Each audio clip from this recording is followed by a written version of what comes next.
skeletons speak with such a screech. You'll shake and shudder in surprise when you hear these zombies shriek. Spooky, scary skeletons and shivers down your spine. Shrieking skulls will shock your soul and seal your doom tonight. Spooky, scary skeletons.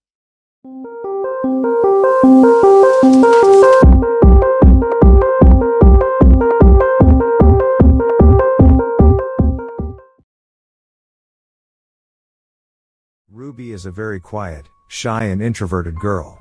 Her best friend Jane sets her up on a date.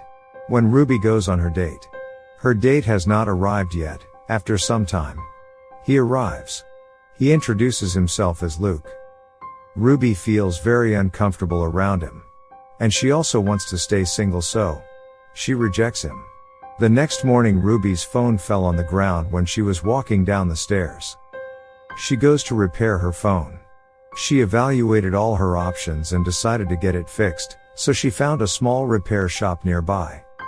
The man running the shop was a suspicious character. He had shifty eyes that seemed to follow Ruby around the room, and his face was covered with mask. He made her wait in an area of the shop that didn't have any surveillance cameras, and asked her an excessive amount of questions about her phone before he started to work on it.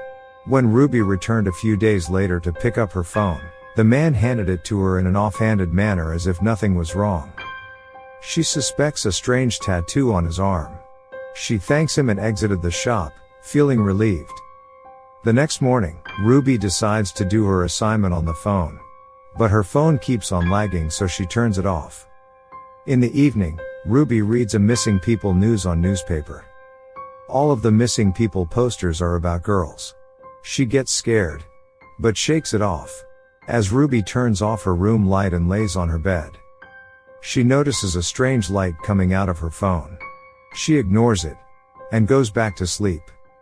The next day, after her night shift ends, Ruby is walking through the street.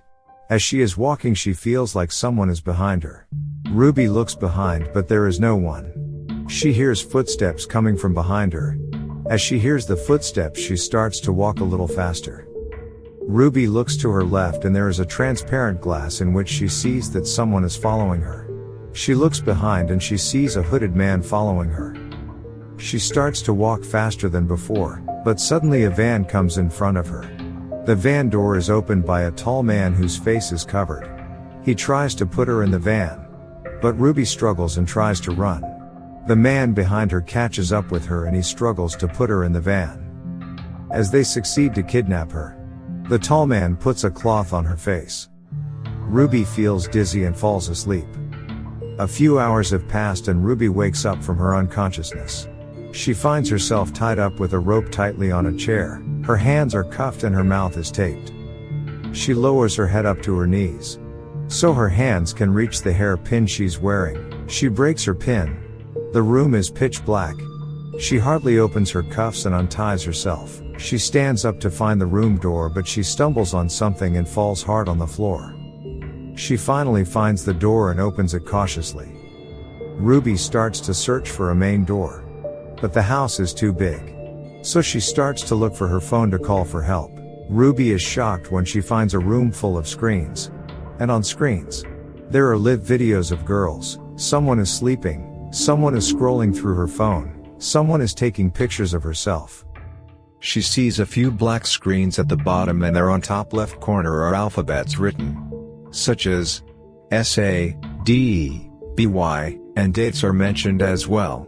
She sees the alphabet R-Y, and the date mentioned on it is today's date. When she figures out the alphabets, R-Y means Ruby, her name, and today's date is the date of her kidnapping. She is so shocked and was standing frozen when she heard footsteps approaching the room. She quickly hides in the tall cabinet and sees two people walking inside the room in which she is. She puts her hand on her mouth as they stand in front of the screens and talk about how they are going to sell the girls they kidnapped and to whom. Also about the girls they are soon going to kidnap. When the two people who were talking disappeared out of Ruby's sight, she gets out of the tall cabinet and quickly searches for her phone. When they found out that Ruby had escaped her room, they set a trap for Ruby by putting her phone on the floor. Ruby finds her phone on the floor and picks it up. She tries to call the police but her phone does not turn on. Suddenly, the siren starts to ring in the building. Scared, Ruby throws her phone on the ground and runs. But the man catches her. The man then takes her to the bathroom, clutching her hair in his hands tightly.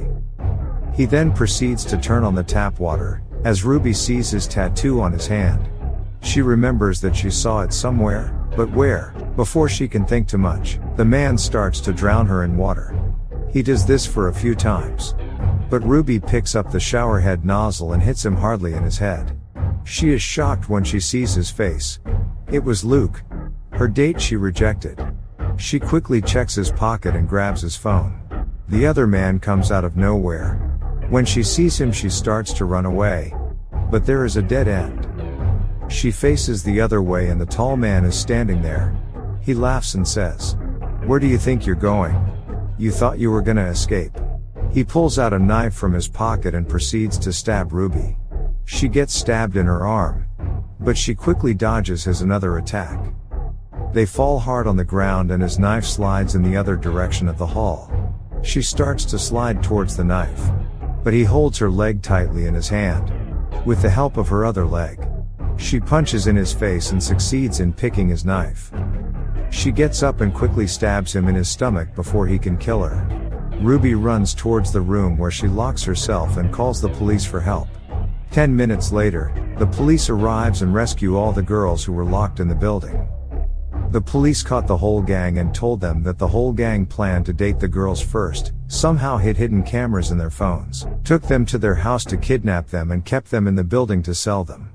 A few months have now passed, but Ruby still cannot forget the horrifying incident that occurred.